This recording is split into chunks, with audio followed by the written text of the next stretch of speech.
Sirikal ogolo milome ne jok Kenya ni obed motang' to ahinya kuonde ma oula medo kelo midhiero, ahinya to gwenge ma otenore gi aoche ma thoro pong' kinde ma koth chwe. Jatend migawo mar arita Kithure Kindiki ochiwo ranyisi mar kauntis 16 moriwo koda kama Kaluo nyaka jopiny nyaka bede motang'. Milome no obiro e kinde ma midhiero mar oula pod neno e pacho kaendi.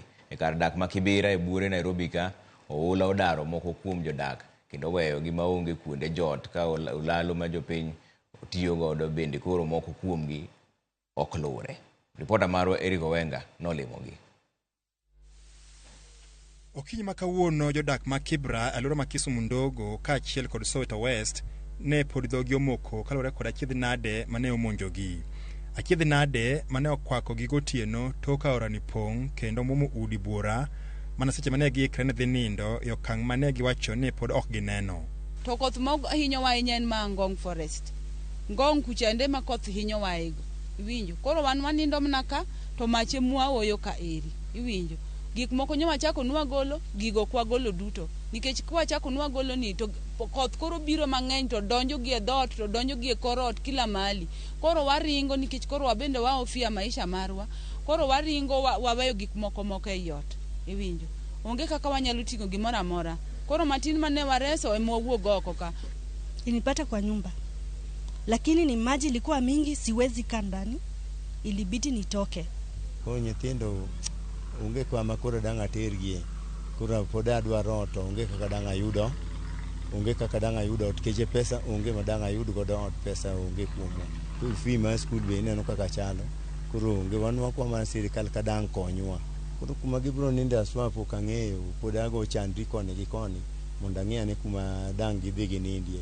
Pi mane ok malo nomuomo kendo imo nyaka daraja ni gino mane oketo ngima oganda kama tek wira ne onge kaka ne ginyalo ringo e yo makare.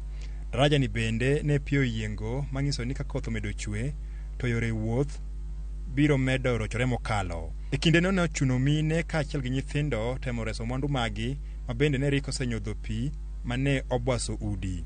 Benta Dhiambo ma bende nonindo oko gi anyuola mare mana kaka jodak mamoko notemo reso mwandu mage kinde no.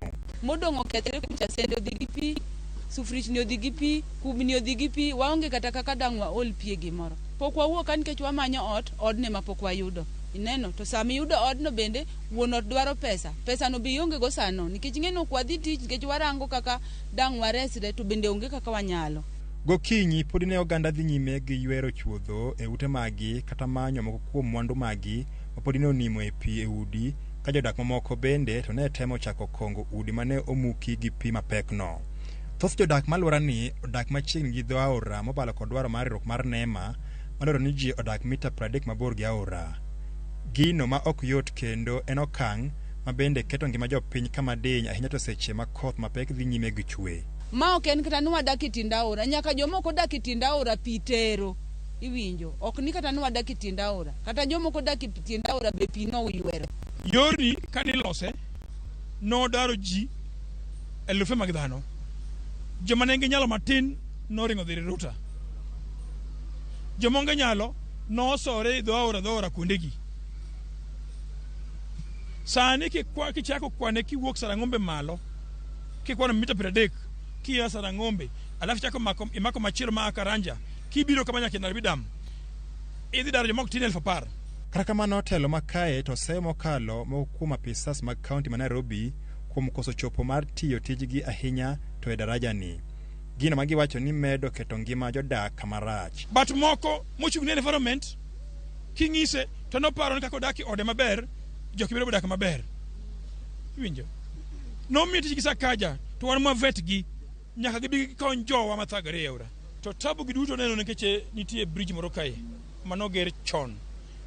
Kata kapok ger bypass man malo kae ni. Ne lodhi odine makoro dong piny.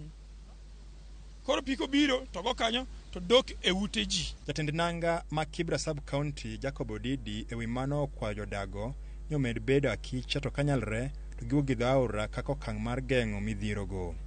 Kopore gi Kibra e gwenge ma Mwea e kaunti ma Kirinyaga bende midhiero mar aula medo neno ka jaduong' ma jahigni 65 kaachiel gi nyakware ma jahigni 14 manyocha omoko yaula gikone noresi bang' kuom seche 36. NATS migawo mar arita kokalo kuom jatend migawono Kithure Kindiki to medo nyiso jo Kenya ni mondo obed motang' e gwenge ma oula okwako kaka Imbo mar Kenya, Nyanza, Nairobi, Nyanduat kod mamoko. E seche ma bad migawo mochung'ne nono lwasi dhi nyime kod wacho ni koth mapek pod igeno biro chwe e thurka, jodak kaka Makibera gie sani winjo matek kendo penjo maduong' en ere kaka gibiro wuok machiegni kod dho aora kendo gidhi mabor mita 30 kok dho aora.